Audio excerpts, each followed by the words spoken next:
রাধে রাধে বন্ধুরা, তোমরা সবাই কেমন আছো? ভালো আছো তো? নিশ্চয়ই খুব ভালো আছো। আমিও খুব খুব ভালো আছি। আর নতুন বন্ধু ও পুরনো বন্ধুদের স্বাগত, শুভেচ্ছা ও অনেক অনেক ভালোবাসা।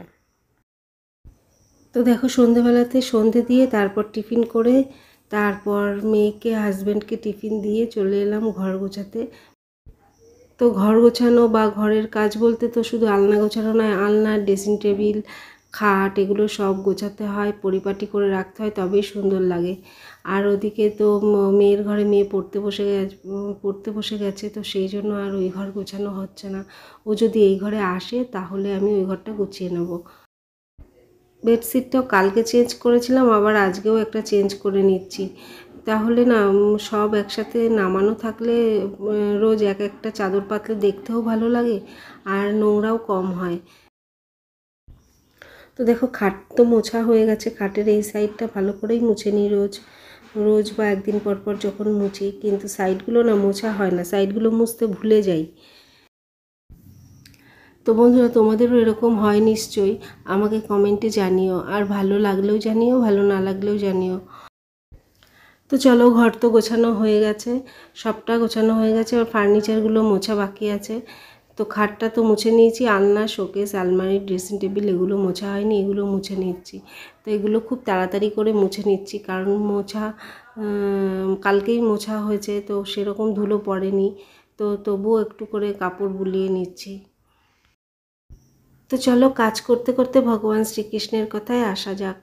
ভগবান শ্রীকৃষ্ণ বলেছেন, যে ব্যক্তি পরিশ্রমের দ্বারা ধনসম্পত্তি অর্জন করে সেই ব্যক্তি জানে কষ্ট কী। কিন্তু যে ব্যক্তি বিনা পরিশ্রমেই সব কিছু পেয়ে যায় সে জানে না জীবনের বাস্তবতা কী। ভগবান শ্রীকৃষ্ণ আরও বলেছেন জীবন ধারণের জন্য প্রয়োজন কর্ম, অবশ্যই সম্পাদন করো, তবে বিনা হিংসায়, বিনা লালসায়, বিনা অহংকারে। কারণ সঠিক কর্ম করা উচিত ভালোবাসা, সহানুভূতি এবং ভক্তির সাথে। তাই আমরা যখন কোনো কাজ করব, সেই কাজ যেন আমরা ভক্তির সাথে করি, সহানুভূতি দিয়ে করি, আর সেই কাজের পেছনে যেন কোনো অহংকার না থাকে, সেদিকেও আমাদের খেয়াল রাখতে হবে। এদিকে দেখো, সোফাটার কি অবস্থা। মেয়ে একবার বসেই সোফা এরকম হাল করে ছেড়েছে। সোফায় বসলে ও একদম ধামসে একদম গোছানোটা নষ্ট করে তারপর ওঠে। তো এগুলো চলো গুছিয়ে নেবো, আর কাজ করতে করতে হাঁপিয়ে গেছি, তাই একটু জল খেয়ে নিচ্ছি।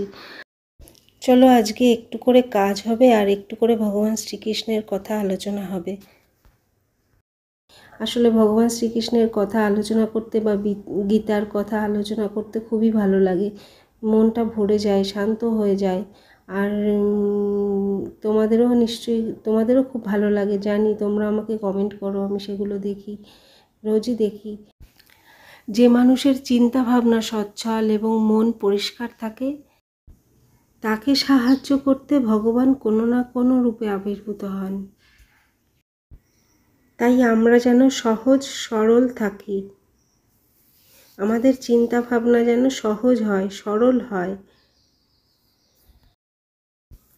আমরা যেন আমাদের মনটাকে বাচ্চাদের মনের সমতুল্য করে তুলতে পারি। ভগবান শ্রীকৃষ্ণ বলেছেন, পৃথিবীতে কেউ পরচর্চা করে সফল হতে পারেনি, সফলতা এসেছে নিজেকে চর্চা করে। তাই আমরা যেন পরচর্চা না করি, আমাদের সেই দিকে খেয়াল রাখতে হবে। যেই সময়টা আমরা পরচর্চা করব, সেই সময়টা যেন নিজের পেছনে দিই, নিজের কাজের পেছনে দিই, আর মৌন থাকি ও শান্ত হয়ে থাকি। তো বন্ধুরা, আমি যতটুকু বুঝি ততটুকু তোমাদের সাথে শেয়ার করি। তো তোমাদের যদি ভিডিওটি ভালো লেগে থাকে তাহলে অবশ্যই লাইক, কমেন্ট, শেয়ার ও সাবস্ক্রাইব করতে ভুলো না, তাহলে আমার ভিডিওটি পৌঁছে যাবে সবার আগে তোমার কাছে। তো দেখো, ঘর ঝাড় দিতে চলে এলাম। সন্ধ্যের আগে একবার ঘর ঝাড় দেওয়া হয়েছে, তারপরে ফার্নিচার মোছার পরে সব ঘর গোছানো হলে তখনও আরেকবার ঝাড় দিয়ে দিই। কোনো কোনো দিন তোমাদের সাথে সেটা শেয়ার করি, আবার কোনো কোনো দিন তোমাদের সাথে শেয়ার করা হয় না। তো ঘর ঝাড় দেওয়া হয়ে গেলে যাব রান্নাঘরে। রান্নাঘরে না অনেক বাসন আছে, সেই বাসনগুলো সব জড়ো হয়ে আছে, ধোয়া হয়নি। আসলে অল্প অল্প করে ধুয়ে নিলে না এত বাসন জড়ো হয় না। যেদিন অল্প অল্প করে ধুতে পারি না, তাড়াহুড়ো থাকে, কাজের চাপ বেশি থাকে, সেদিন সব বাসন জমে যায়। তাই আজকেও অনেক বাসন হয়েছে, সেগুলো সব ধুতে হবে।